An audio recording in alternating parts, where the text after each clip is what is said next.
Let me ask you a question. How many decisions do you think a couple has to make while they're planning their wedding? Uh, Actually, I don't know the answer, but I'm pretty sure it's up in the hundreds somewhere because there's just so many different decisions you need to make from big to small. Big being like booking the venue, booking all your vendors, all the way to picking the napkin folds and what color forks you might want, if that's an option to you. And I think I also chat GPT'd it and it did confirm that it's definitely in the hundreds.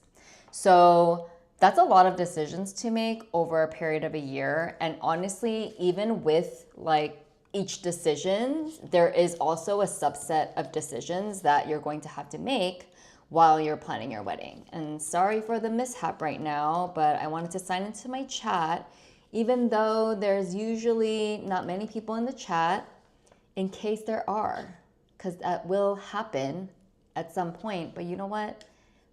It's not working right now. So I am going to pause that and just keep going. But anyway, so planning a wedding is one thing and making all these decisions is one thing, but also trusting yourself, being confident in those decisions is really another thing, right? Because you want to feel good about the decisions you're making. You don't want to be distracted by what's on social media. You don't want to be distracted by what's on like what's coming at you with your family, and just all these different opinions and things like that. So you want to trust yourself. And so I wanted to talk about today about how to really do that. I feel like right now it is engagement season, so to speak. A lot of couples, the majority, or not majority, but according to the Knot, around half of couples get engaged between Thanksgiving and Valentine's Day. It's just like a period where there's a lot of celebration going on, a lot of gathering going on. So I think people take advantage of that to, celebrate with friends and family if they do get engaged. But because it is engagement season, and many of you may be planning your wedding for next year or even early 2027, I kind of wanted to talk about how to set yourself up for success when planning your wedding, because it's not just about the mechanics, it's about how you do it. But before we get started, welcome back to my channel. My name is Jane Yu. This is Wedding Planning Wednesdays. I go live every Wednesday afternoon, 4:30 p.m. Pacific, 7:30 p.m. Eastern. If you're here live, thank you so much for being here. I am the co-founder of a company called UNS Events. My husband John and I own it together. We offer planning, design, and DJ services. And I love supporting engaged couples by providing step-by-step guidance in their wedding planning journey, but also helping them make intentional choices to make their wedding feel personal and unique to them. Wedding and event planning is my job, and I've been doing it for a long time, but even when I get started with a new client or, in various phases of the planning process, like coordination or whatever it may be, it's still a little bit overwhelming because that task list is pretty long. That to-do list is pretty long. And I have templates, of course, and things like that to help me get organized and to help the clients. But that doesn't mean it doesn't stay or feel stressful. And that's okay. And I personally am kind of an indecisive person when it comes to personal things. So even when I was planning my own wedding, some decisions were easier to make, but sometimes I'll fall down the rabbit hole of research, like hours and hours of like comparing costs and trying to make a decision. Or even when I'm trying to make a decision of where to eat out on Friday night. You understand what I'm saying, right? Like sometimes it's really, really hard to make a decision. And I don't want you to feel that way during your wedding planning. It's going to happen. It's going to happen. And I see so many posts of people, and I don't want to say it's the only post that I see, but I do see so many posts of people just really not loving the process of wedding planning. And if you hate it that much, maybe more of an elopement is in the works or cards for you, or a micro wedding or something a little bit different. But I understand it's tough. So I wanted to kind of set the tone, or help you kind of set the tone as you're getting started, or even if you're in the middle of planning. I think that's okay. It's okay to watch this video, because you can always reset. You can always pause, take a step back, and then figure out how to move forward. Even if you have just 2 months left, honestly, the last 2 months are pretty stressful and there's a lot to do. So it might be a good time for you to kind of pause and reset and figure out the next home stretch, if you will. I also use a version of my free wedding planning guide that I have for download, which you can find the link in my description below. And I use this to help me just kind of guide me through the process. And if you have something like that, that's a resource that's already provided for you, that's already done by an expert. There's so many free resources out there that will help already. Rather than you just trying to Google, I would try to find a resource that's pretty structured so you can go through the motions of that checklist. I think the key is to have a plan, or create a plan, have a plan, and stick to the plan over time while remaining flexible a little bit. I know that's a little bit feels a little bit convoluted, but having a guideline and then being flexible as you go, because things are going to happen and come up as you're planning it. So first of all, wedding planning isn't that deep. It's not, yes, it is serious. I don't want to downplay the importance of a wedding and what it symbolizes and why we have them. But at the same time, just remember that it's supposed to be a celebration. Not it's supposed to be, it is a celebration of your love, of gathering of your favorite people in the world in one place to celebrate you. And I think if you always kind of remember it in that frame of mind, everything else is going to feel a lot easier. So that's like the first thing. And yes, it's a lot of money, it's a lot of your time, it's going to be a lot of sometimes heartache and mental gymnastics, but it's meant to be a celebration. So you don't have to take every single decision so seriously and so heavily. So that's like the first thing I'll say. The next thing I'll say is get informed. Get informed, educate yourself. By watching other people, or not other people, sorry, by watching videos like mine where I try to educate engaged couples or people who are just interested in weddings. And there's also your friends or family members that may have already gotten married, that have gone through the process. I think if you talk to someone that you know that has gone through it, you can get different perspectives of how they've handled it, of how they processed things as they were planning, like whatever challenges they had, whatever learnings they had in hindsight, looking back. I think that's really important, because you kind of just get into the zone of planning after you get engaged, right? You don't think about, oh, I need to educate myself. You look for things that help you get to that end point, but you don't really think about what kind of education or what kind of information to look for. So I think it's great if you could talk to someone who's gone through it before. That's always a plus. And I would talk to more than one person if you are able to, because it just helps a lot to set things into perspective, and people will tell you different things as well. I also think if you are going to have a planner, when you have discovery calls, it's really important to just get their approach and see what they say, because hopefully they'll set up the kind of starting point for you properly. And I think when you inform yourself and see what other people have gone through or done, you'll ground yourself in that you're not alone, that it's meant to be a happy time, that you'll let go of the little things. And I think that's a great place to start.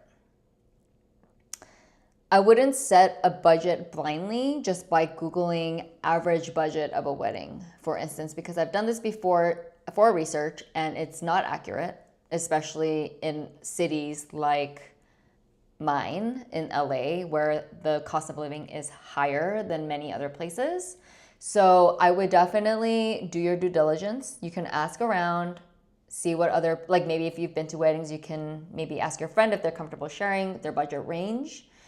And then take the time to do your research for different venues and different types of venues, so you can actually understand what things cost. I see so many posts about people complaining how expensive things are, how surprised they are by how much things cost, and that's a whole other conversation in itself. But yes, there is a very wide range of costs when it comes to weddings. And there's a reason sometimes weddings can cost a lot of money. So I think for you, you can do your due diligence yourself to see what things cost. But I mean, think about it. If you go to a nice dinner in Los Angeles and you order like a full dinner and then a couple of drinks, it's gonna be easily like $150 to $200 a person, including tax, tip, and all of it, right? And you're there for just dinner, like just dinner. And so if you think of it in that context, you maybe can understand why caterers cost so much, or they're creating this day and moment for the wedding. And so of course they have to charge to cover their costs, make money. It's all a business, right?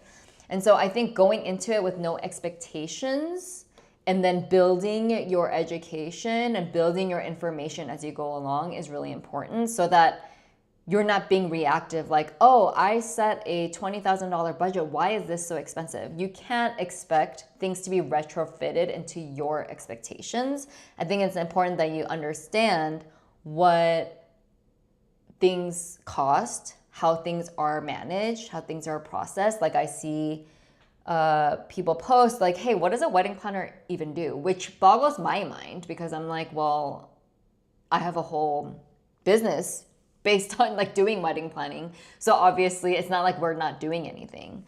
But I then think about how important it is to share what I do, because then it'll help you and your partner and other engaged couples make informed decisions about how to proceed. And so whatever decisions you make, as long as you have the right information, I think you can trust your decisions. If you're going blindly and you go with the first venue that you look at and you're like, that's probably what all venues cost and this is what all caterers cost, then that's not actually true, right? And so I think the more informed you are, the better decisions you're going to make. And that's what I always tell my clients is, I'm here to guide you to make the decision that's best for you. I'm not going to make those decisions for them. I'm going to hear what they want. I'm going to look into it. I'm going to bring it back and say, hey, this is X, Y, and Z options. And does this sound like something you want? If not, we go back to the drawing board. And there's so many different nuances that come into play. But the more information you have, the better decision you'll make. It's like with anything in life. Like, I mean, decision fatigue is a real thing. Like, I'll go to Whole Foods or on Amazon and there's 4,500 options for a pen or something, or like oat milk, and I'm standing there paralyzed for like 30 minutes, like trying to figure out, is this sustainably sourced? How much is it? Why is it cheaper? Why is it more expensive? I get it. But the more information you have, the easier the decision will be to make. The next thing is that I feel like is kind of a running theme throughout all my videos and just through all kind of wedding planning advice is get aligned with your partner. Talk about your priorities, talk about everything. Like, there's so many times when I talk to my clients sometimes and I ask one of the partners, hey, did you talk to your partner about this? Are they on the same page? and they'll be like, oh, they're fine. And then 2 weeks later, they'll come back and change their minds because they never talked about it. And okay, like that happens. And I'm not super happy when the decision's been made and I've made moves to move forward in that direction. But you know, things happen. I get it if you want to change your mind, but that's why it's important to just talk about it. Because if you talk about it and you make the decision together and informed, unless the other person truly doesn't care at all. Like some people are like, I don't care what colors we choose. I don't care what the napkin fold is. And one person does care, then okay. But I think you have to understand together what's right for the two of you and what's important to each of you, and shoulder that burden together, or understand that you're going to shoulder that burden like not evenly. Because sometimes, you know, maybe you expect your partner to be involved and then they're not involved, and you don't want to resent that person, your partner, for not being as involved. So, and you also, on the flip side, you don't want to resent your partner for not involving you. So I think that's why just communication in general is key. And so I think if you have those two things, being aligned with your partner and like getting as informed as possible with every single step, but you know, from the overall perspective of wedding planning, and then for every kind of section, like you should not have a predetermined expectation in your mind for something, because especially if you have never planned a wedding before, I think it's unfair to the professionals that provide you the service. I think it's unfair to yourself to box yourself into this thought of how something should be before you get to that point of making a decision. I hope that made sense. To me, it did.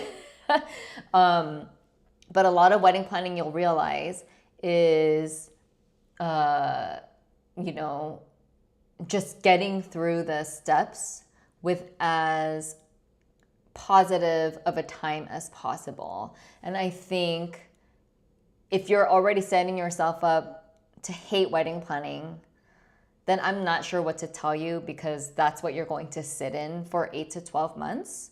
And so whatever you can do to not put yourself in that position, I think is probably the smartest move. Whatever decision that may be, whether it's hiring a planner, whether it's just not caring about certain things, just letting go of certain things, like, oh, I hired a florist, they can do whatever they want. Here are the colors, please do whatever you want. Here's my budget. That kind of thing. Or you elope, or maybe you do like a very intimate family and friends dinner after you elope or something like that. I think there's ways to not put yourself in this pocket of hating wedding planning. And I've really been loving Reddit, because I feel like I've been on Reddit and just engaging with people, but also just being a fly on the wall, because I really do want to see what people are stressed out about, what they think about. And at the end of the day, like, we are all human, we are all people, and we're only doing the best we can. But here's what I'll say, like, you have to ground yourself, you and your partner have to ground yourself in your relationship and your priorities first. And then if you have the space for it, you know, consider how much you're going to provide space for others. So I'm not saying like to block everyone out, but I think the more grounded you are in the two of you, the easier and more, what's the word? The easier it will be, and it'll be more freeing to be able to talk to others about, like, your family members or your friends about anything that comes up, and also how you're going to manage guests. And everyone's an adult. I've been seeing posts about people wanting to be mindful of their guests, like their financial situation for like attire and travel and all of this. But you can't control what everyone else does. And so you kind of have to just set the tone, strike that balance of what you think is important. And then the people who will and are able to show up will show up for you. And then if people can't, then that's just the reality of things. So I hope that was helpful, and that you can consider these two things to help you make all your decisions with confidence, that you can trust yourself when making these decisions. And it won't be perfect, but I think it will help you find some calm in the chaos of it all, because it will be chaotic no matter what. And remember to download my guide if you just need help just getting jump started. It's a really straightforward multi-page PDF.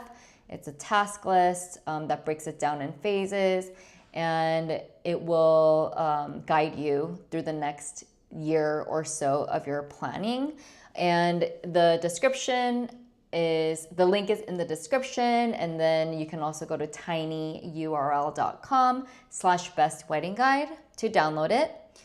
And I love talking about mindset and just approach, because I think that's so much of wedding planning that will make it enjoyable. And that's my main goal, is to help the process, or help couples find the process enjoyable during what is a pretty stressful time. But again, it doesn't have to be so deep and so serious, and that's why I want you to enjoy it.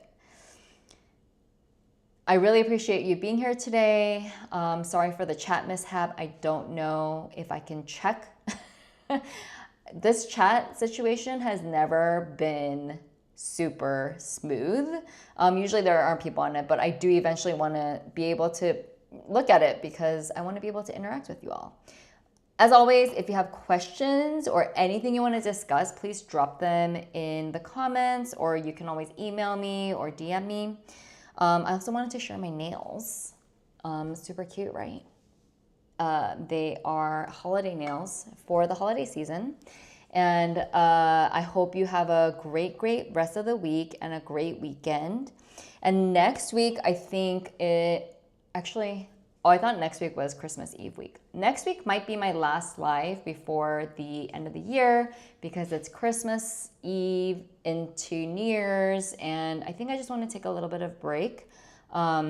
So I think I'm going to take a couple of weeks off, and then we'll be back in the new year with some fresh content. But next week, I am going to talk about the moments, because I was thinking about it, and I was thinking about how it's engagement season. And obviously there's moments leading up to wedding planning. Like, you have to get engaged, or some people start planning their wedding before they even get engaged, but there's moments that or steps that have to be taken before wedding planning even begins. And so I wanted to just talk about that a little bit. If you're thinking about a proposal, just things, if you're thinking about proposing to somebody, just things to think about. And also, if you think you're gonna get proposed to, how you can prepare for that as well. And I'm excited to dive into that, because it was just taking me back to when John and I got engaged, and it was such a fun time.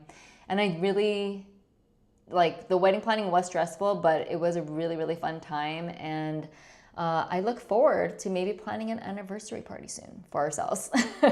And then I can report back about how stressed I am about that. But thank you so much for being here, as always, and I will see you next week.